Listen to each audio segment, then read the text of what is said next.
Now listen to this. This is mind-boggling. This is just too much. This hadith is too much.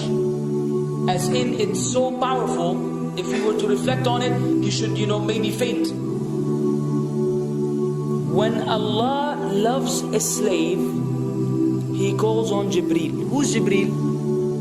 You know who Jibreel is? The greatest of the malaika, as far as Ahl Sunnah wal Jama'ah. The one whom when the Prophet ﷺ saw, he fainted alayhi salatu wasalam, because of his wings had covered the horizon. Jibreel, the angel who's responsible for the most virtuous thing, which is conveying the revelation from Allah to the messengers of Allah.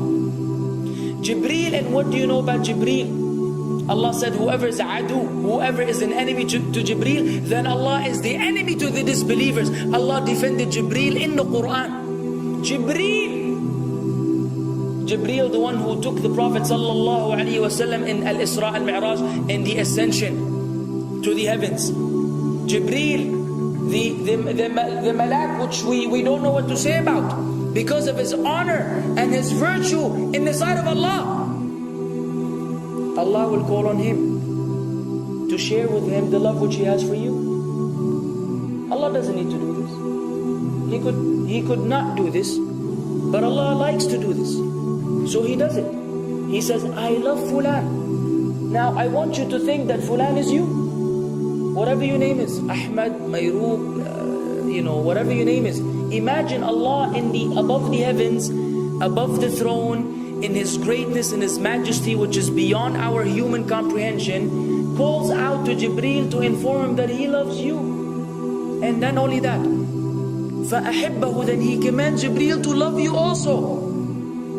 So Jibreel now loves you. Allah and Jibreel love you. But it doesn't end there. Jibreel then will call upon the inhabitants of the sama. Who are they? All the malaika.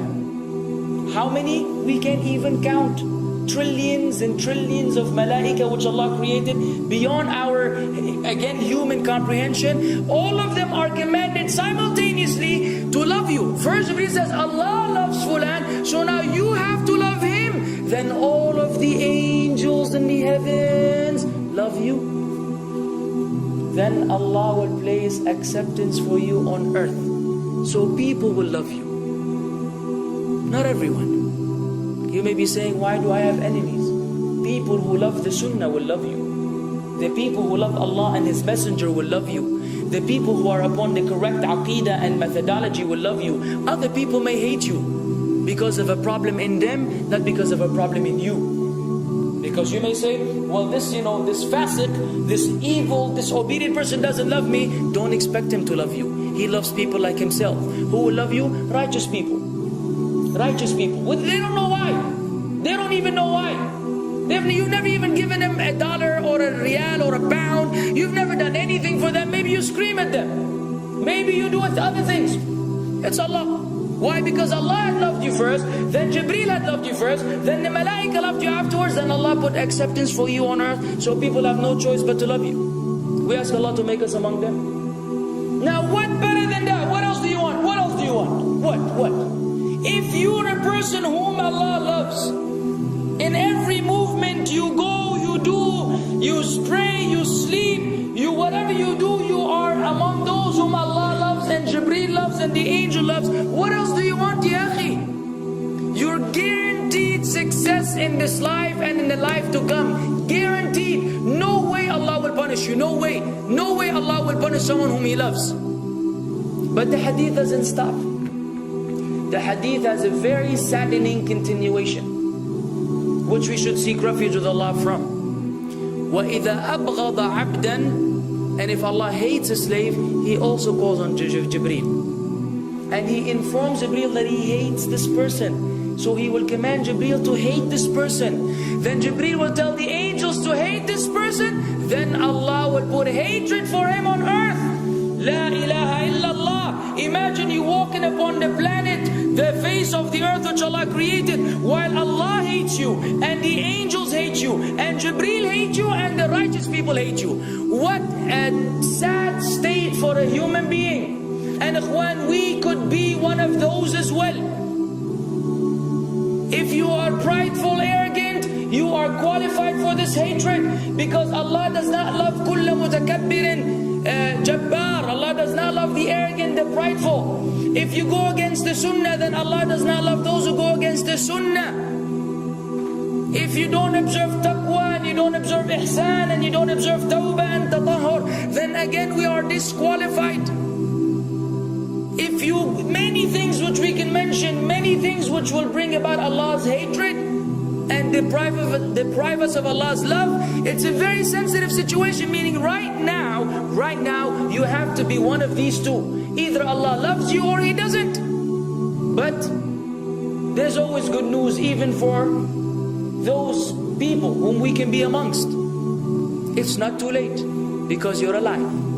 It's not too late because it's Ramadan. It's not too late because you're breathing. Even if you led a life of someone who had attained Allah's hatred, if you were to return to Allah, then Allah will love you and be happier. He will be so happy with your tawbah than a man who lost his mount in the desert. Upon it was his food and his drink, and then he waited under a tree for death, and all of a sudden he opened his eyes and he sees his camel or his horse or whatever that was right in front of him, and he gets so happy. He said, Allahumma anta abdi wa ana rabbuka. Oh Allah, you are my slave and I am your Lord. Kufr. He said a statement of kufr, but the Prophet ﷺ said, أخطأ من شدة الفرح. He made a mistake because he's so happy. You know when you're so happy that you may say things against what you want to say? When you're so happy that you just, you say words that mean nothing to anyone? Allah is happier when you return to Him than that person. What else do we want? For how long are we going to stay away from Allah? For how long are we going to lead the life of the heedless? For how long are we going to go against the sunnah? What are you waiting for? Death? Death.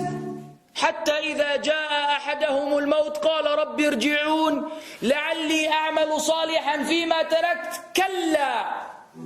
Until when death comes to one of them, you say, oh Allah, allow me to return so that I may do good in that which I left behind. And it will be said to him, no, it's only a word. إنها كلمة هو قائلها. It's nothing but a wish and a word he will have. It will not be fulfilled. Let us not wait for death, ya akhwan. If each one of us here, by Allah, if each one of us here acted upon the sunnah, lived according to the sunnah, and invited people to the sunnah, and enjoyed what is good, and forbade what is evil, wallah, we will make a major change in the city in which we live. And if Muslims here and this all over the world had that same attitude, then we will change the condition of the whole ummah. So no enemy can come and play games with us. We will squash them, all of them. Because Allah will defend. إِن تَنْصُرُ اللَّهِ يَنْصُرْكُمْ وَيُثَبِّتْ أَقْدَامَكُمْ. If you aid Allah's deen, Allah will aid you and will keep your feet firm. But we don't even live according to the sunnah, let alone be given victory over the enemies. So we're being humiliated in everywhere we go in the world. So let us make that change. Now that Ramadan is here, now that you've been given this sudden inclination towards good, if we don't succeed, if we don't take advantage of this month, wallahi, we are losers. If Ramadan ends and you are the same way you were before Ramadan began, then one of us is a loser. If we don't return to Allah after Ramadan, then we are losers as well. So tonight, bi'idhnillah, always on our mind, attaining Allah's love, acquiring Allah's love, fetching for the sunnah, and acting upon it whenever we're able to do so.